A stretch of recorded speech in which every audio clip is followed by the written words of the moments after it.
Hello and welcome back, Squirrel Nation. I hope you're all having an outstanding day. I'm wearing my favorite little Love is Sweet rabbit shirt. So anyways, I just wanted to flash that to everybody.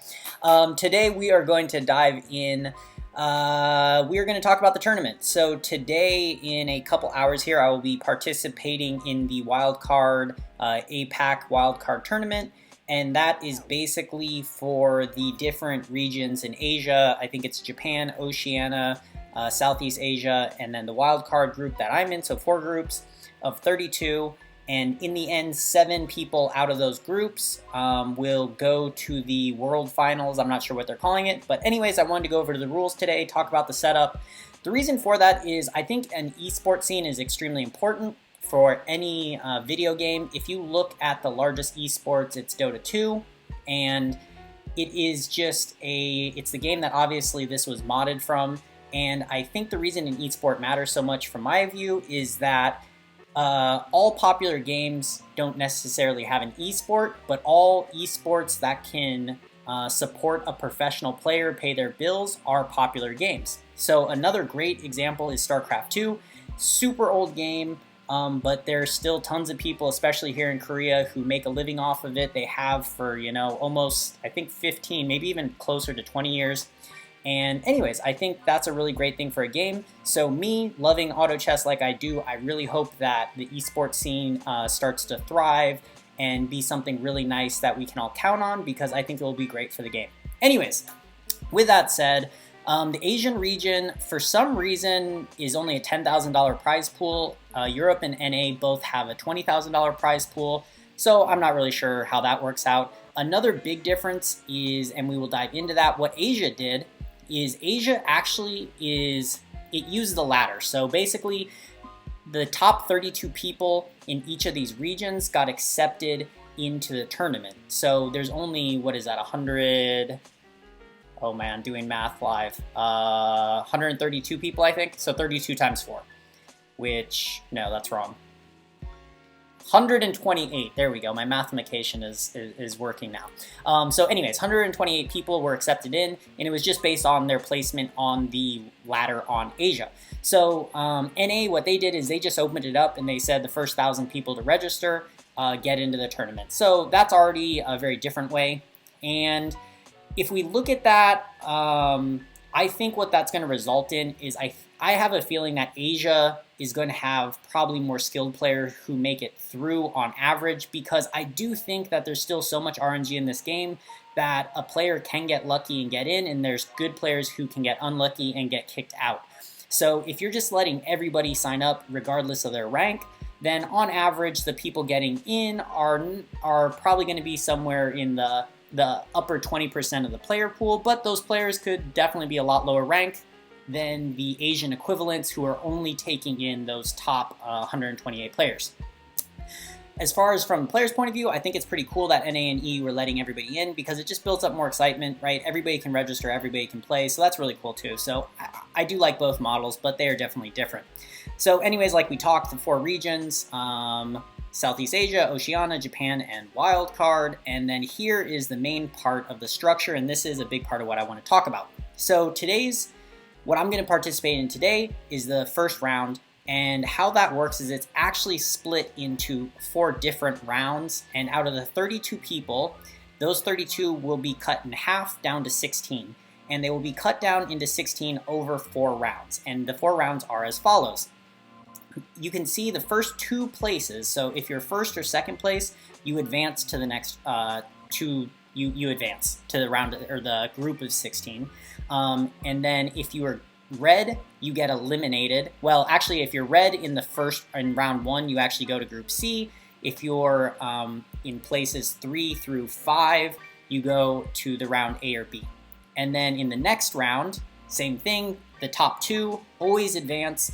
And then round 2 is actually where the first players are eliminated.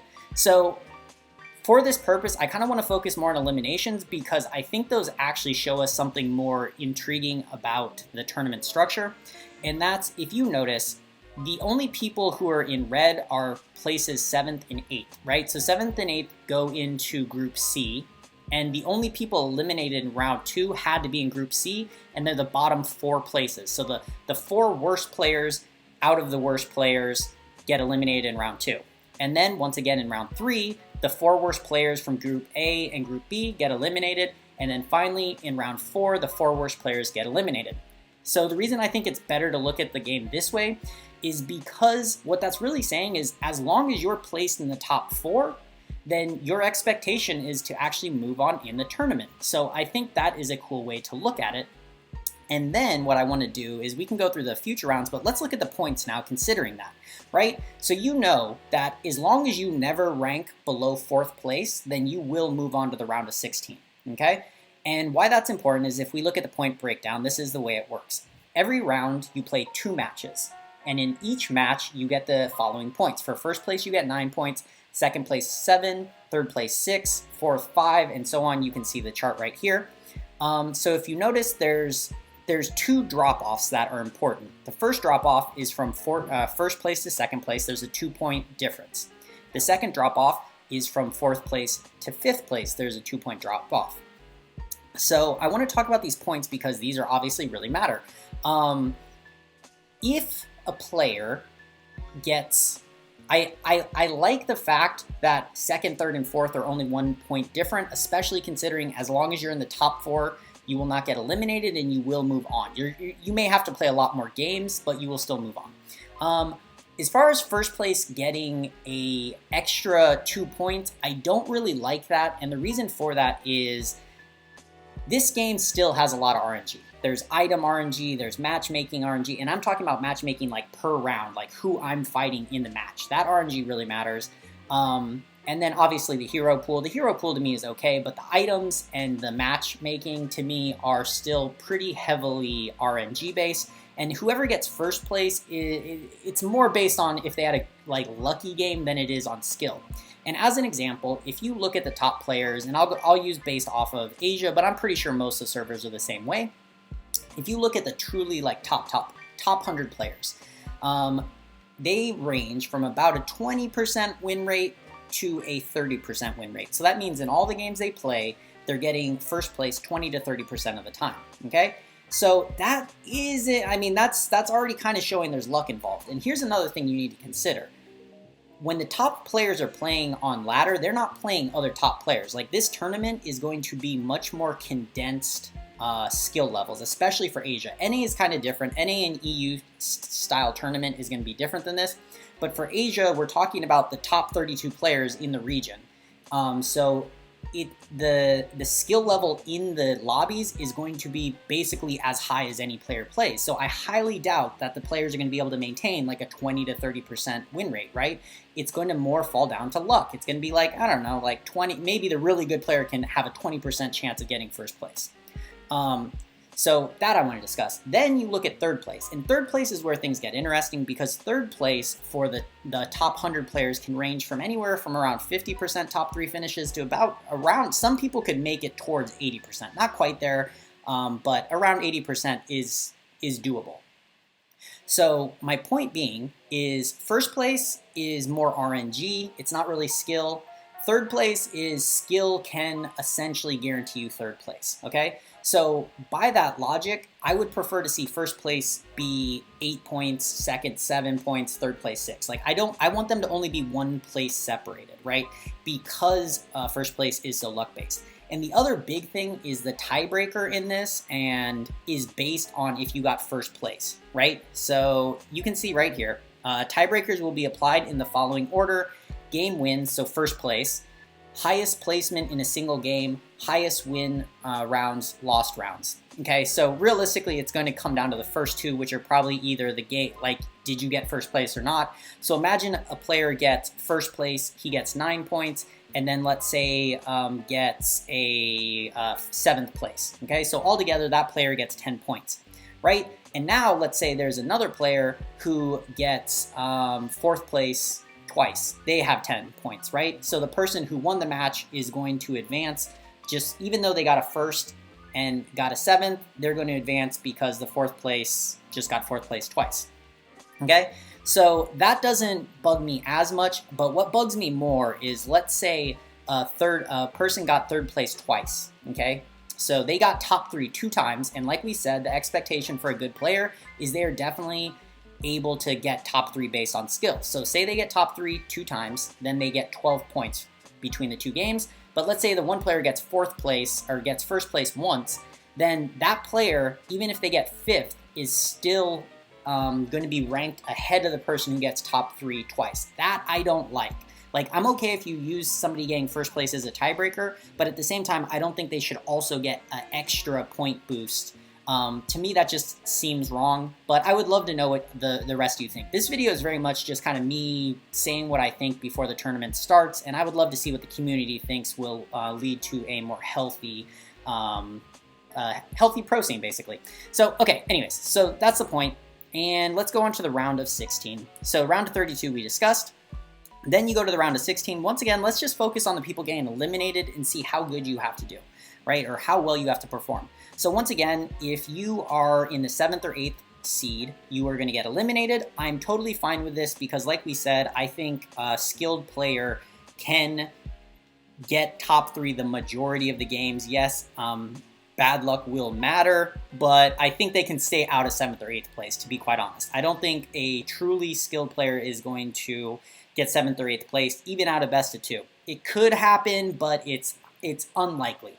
And then in round 2, the bottom 4 people get eliminated, and finally the bottom 4 people. So once again, as long as you are top 4, you make it out of the round of 16, you'll make it all the way into the regional finals, or the round of, well, it's still 16 because they're kind of, they're blending into the other regions. But anyways, I'm not going to get into that. So you'll still get into the regional finals, and then same thing, they eliminate the 7th and 8th, and then same thing, 4th. So as long as you stay in top 4 all the way to the grand finals, and the grand finals, to be clear, are going to be the players who are actually going to compete against the rest of the world. They're going to represent Asia, essentially, right? So out of the 128 we mentioned, these 4 and these 3, so 7 players out of the 128 are going to go on to represent all of Asia, Southeast Asia, Oceania, wildcard, Japan, but just basically Asia. So as long as, and the only time you won't make it as 4th place is in the very, very final round, okay? And that means you already lost a few times just to make it into this, okay? But basically, if you can average a top 3, you are going to make it all the way to the big $1 million tournament, right? So that part I do like about the structure. Like, I'm totally for that structure of the tournament, the fact that as long as I can average top 3, I should be expected to advance. That's cool. Something I personally think they should do differently, though, is instead of having these multiple rounds, right? Instead of round 1, round 2, round 3, round 4, I would prefer that people don't advance in the first rounds and you just play more games. The reason I think you need to play more games is because the more games played, then it's more likely that the skilled players will be the one to accumulate the most points, right? Because all of us know it's 100% possible for a player to absolutely just get shit on by the RNGesus, like get 0 items, and they're gonna be in a really rough spot. Like, we all know that. Like, it has happened to you on ladder. I guarantee if you are somebody who's played into, right, at least 100 games, you've experienced this. I guarantee. So me, and I will use a round of 32 as an example. If you notice, there's 2 games in round 2, 2 games in round 3, and 2 games in round 4, right? What I'm saying is we're all going to play 2 games, but the thing is the points reset every round. The points reset. So I wish we would just play 8 games. The points would not reset, and then they would just take the top 16 players with the highest points. Is that hopefully that I'm making sense? And I'm just going to repeat myself because I feel like I'm getting a little confusing to people. So instead of playing 4 different rounds, I wish we played just one kind of group stage. All players play 8 matches, and then we use the point structure that they set up, we just reviewed, and then the highest 16 points move on, right? Instead of doing this like round 1, some people move on, some people don't. Round 2, some people move on, some people get eliminated. Round 3, some people get eliminated. Finally, round 4, some people move on, some people get eliminated, right? Instead of doing all that, just let us play a bunch of matches, and then the highest 16 points move on. That's how I would prefer to see it. I think that's where I'm going to end the video, and I would love to know what other people think, you know? And in the coming days, by the way, I'm going to record all my games, and as you could see, I could play 2 games in advance. I could end up playing 8 games. So who knows? I don't know how many games I'm going to play. I'm going to record all my games, and let me know in the comments, do you want me to like upload all the games that I end up playing? Say I end up playing 8 games. Do you all want to see 8 different games, or do you want me to just kind of pick the games that are highlights? Yeah, I'm not really sure what to do.